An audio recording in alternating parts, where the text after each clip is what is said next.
గురుర్బ్రహ్మ గురుర్విష్ణు గురుదేవో మహేశ్వర గురు సాక్షాత్ పరబ్రహ్మ తస్మై శ్రీ గురవే నమః. జ్ఞానానందమయం దేవం నిర్మలం స్ఫటికాకృతం ఆధారం సర్వ విద్యానాం హయగ్రీవ ఉపాస్మహే. ఓం శ్రీమాత్రే నమః. ఈరోజు ఈ వీడియోలో మనము ఆర్థిక సమస్యలకు, ఆర్థికమైనటువంటి ఇబ్బందులకు, తీవ్ర ఆర్థిక సంక్షోభంలో ఉన్నప్పుడు ఆర్థిక మరియు అనారోగ్య సమస్యలు రెండు కలిసి ఇబ్బంది పెడుతున్నప్పుడు, అలాగే స్థిరమైన ఆదాయం లేకుండా ఇబ్బంది పడుతున్నప్పుడు జ్యోతిష శాస్త్రంలో ఏ రెమెడీస్ పాటించడం ద్వారా ఈ సమస్య నుంచి బయటపడవచ్చో ఈ వీడియోలో మనం క్లుప్తంగా తెలుసుకుందాము. ఇప్పుడు వీటిని ఒక్కొక్కటి నేను బోర్డు మీద రాసి మీకు వివరించి చెప్తాను. అదేవిధంగా ఆదాయం ఎవరికైనా ఏ విధంగా వస్తుంది అంటే వృత్తి, వ్యాపార, ఉద్యోగాల ద్వారా వస్తుంది. వృత్తిలో అనేక రకాలైనటువంటి పనులు మనకి భౌతికంగాను మరియు సేవల రూపంలో గాను కనిపిస్తాయి. వ్యాపారంలో బిజినెస్ అంటే అమ్మకము, కొనుగోలు చేయడం ద్వారా, లేకపోతే కమిషన్ ఏజెంట్ల ద్వారా పనిచేయడం ద్వారా ఏదైనా సరే వ్యాపారాన్ని వారు పొందుతారు. ఉద్యోగంలో నెలకు కొంత ఆదాయం వస్తూ ఉంటుంది.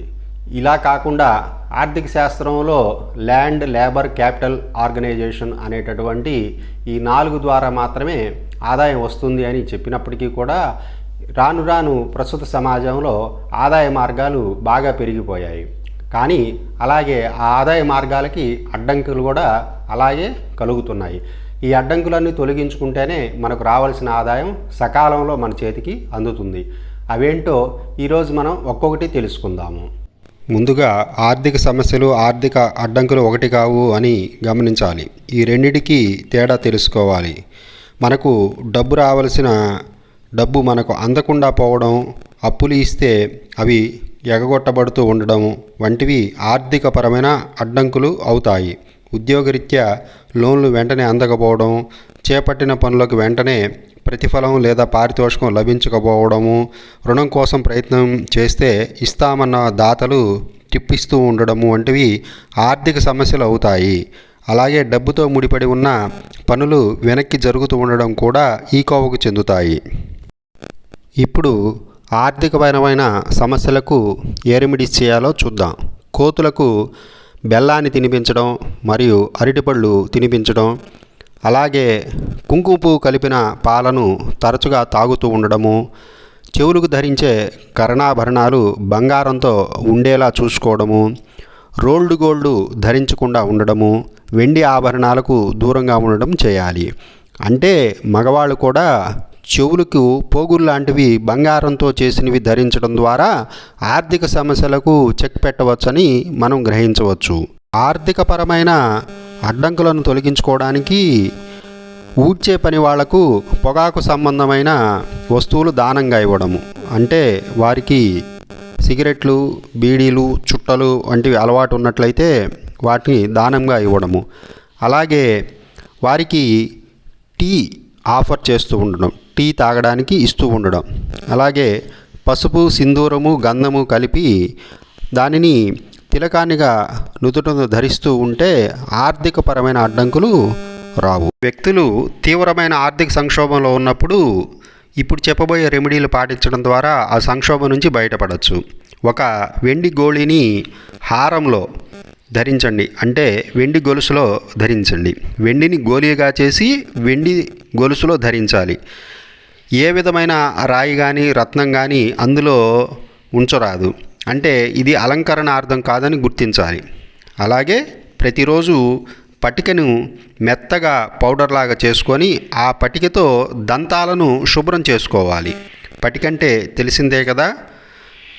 తర్వాత ఏదైనా పుణ్యనదీ జలాన్ని 16 లీటర్లు తీసుకొని వచ్చి మీ బెడ్రూమ్లో ఒక క్యాన్లో నింపి అట్టే పెట్టాలి. సీల్ చేసి ఉంచాలి. దాన్ని ఉపయోగించరాదు, అలాగే ఉంచాలి. ఆర్థిక, అనారోగ్య సమస్యలు రెండు కలిసి వచ్చి ఇబ్బంది పెడుతూ ఉంటే పుట్టగొడుగులతో నింపిన మట్టి పాత్రను ఏదైనా పుణ్యక్షేత్రంలో కానీ దేవాలయంలో కానీ ఇచ్చి రావాలి. ఎవరైనా సాధువు కనిపించి మనకు తాయితులు కానీ లేకపోతే దారాలు కానీ ఏవైనా ఉచితంగా ఇచ్చినా తీసుకోవద్దు. వాళ్ళకి తగిన ప్రతిఫలం ఇచ్చి నమస్కరించి పంపించాలి. సూర్యోదయానంతరం కాకుండా సూర్యాస్తమయం అయిన వెంటనే ఏదైనా తీపి పదార్థాన్ని ముఖ్యంగా పేదలకు పంచిపెడుతూ ఉండాలి. అలాగే మంగళవారాల్లో ఉపవాస వ్రతం చేస్తూ ఆంజనేయ స్వామిని ఆరాధిస్తే ఆర్థిక సమస్యలు, అనారోగ్య సమస్యలు రెండూ కలిసి వచ్చి ఉంటే గనక ఖచ్చితంగా తగ్గుతాయి. ధనం ఇతరుల వద్ద ఇరుక్కుపోయి ఉంటే తోలు పర్సులు కానీ బ్యాగులు కానీ మనం ఉపయోగించరాదు. వాటిలో ధనాన్ని పెట్టుకొని తిరగరాదు. సూర్యాస్తమయం తర్వాత పాలు త్రాగవద్దు. మీ ఇంటి ఆవరణలో మల్లె చెట్టును కానీ జాజి చెట్టును కానీ పెంచడం చేయడం ద్వారా ధనం ఇతరుల దగ్గర ఇరుక్కుపోయి ఉంటే త్వరగా వసూలవుతుంది. స్థిరమైన ఆదాయం లభించకుండా ఉంటే ఇప్పుడు చెప్పే రెమెడీస్ పాటించినట్లయితే స్థిరమైన ఆదాయం లభిస్తుంది.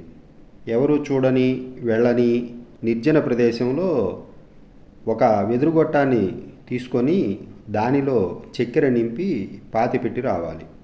అలాగే ఒక వెండి గొలుసును ధరించాలి. దుర్గాదేవి ఆరాధన చేయాలి.